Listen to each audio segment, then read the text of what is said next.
इतने लोग अपनी कीमती जानें गंवा गए, उसमें पुलिस के, एफएसएल, सिविल इंतज़ामिया के और वो लोग भी जिनका हुकूमत से कोई ख़ास लेना देना नहीं। एक बेचारा टेलर, फोटोग्राफ़र और फिर कई सारे यहाँ अस्पताल में ज़ख्मी। कैसे हुआ, क्यों हुआ, तहकीकात शुरू की गई है। उम्मीद करता हूँ कि जवाब लोगों को मिलेंगे, क्योंकि ये नहीं होना चाहिए था। इतनी बड़ी क्वांटिटी एक्सप्लोजिव्स की यहाँ लाई गई, किन हालात में लाया गया, किन हालात में रखा गया, किन हालात में उसको डील किया जा रहा था। अब आहिस्ता आहिस्ता इन तमाम सवालों के जवाब जो हैं हमें हासिल होंगे, लेकिन फ़िलहाल मैं तो सिर्फ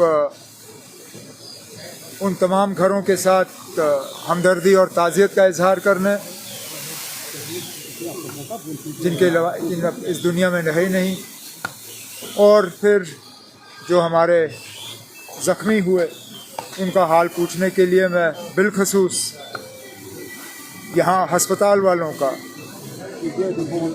ये उजाला सिग्नल्स का जो अस्पताल है, इनका शुक्रगुजार हूँ, क्योंकि सबसे पहले ये पहुँचे। इन्होंने टेलीफोन का भी इंतज़ार नहीं किया, खिड़की से देखा कि एक्सप्लोजन हुआ है, आग लगी है, इन्होंने अपना एम्बुलेंस भेजा और सबसे पहले स्पॉट पे इनकी टीम पहुंची और उन्होंने ज़ख्मी लोगों को निकाला।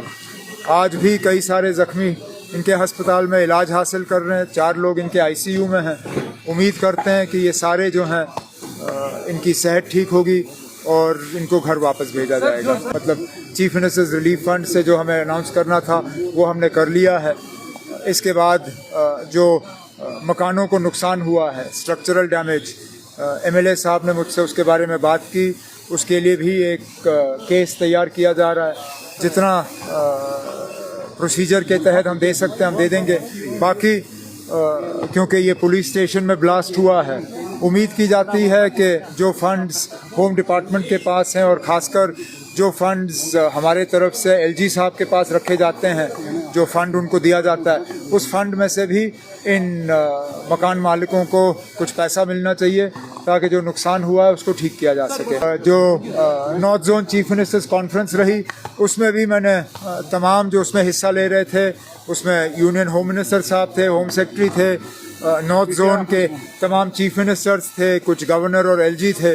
मैंने उन सब से यही मोतबाना गुजारिश की कि मेहरबानी करके हर जम्मू कश्मीर के बाशिंदे को और ख़ासकर हर कश्मीरी मुसलमान को शक के नज़रिए से मत देखिए।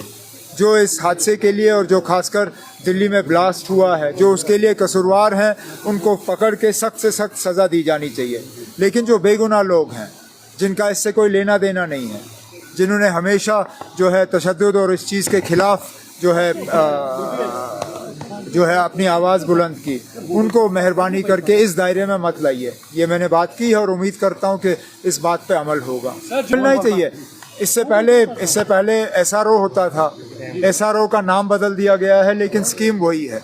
जो लोग ऐसे हादसे में मारे जाते हैं उनको एक नौकरी जो है कॉम्पनसेशन के तौर पे दी जाती है। मैं गवर्नमेंट के जो हमारे अफसर हैं उनसे कहूँगा कि इस टेलर की फैमिली के लिए भी एक केस प्रोसेस किया जाए और वो केस जैसे ही हमारे पास आ जाता है उसको हम मंजूरी देंगे।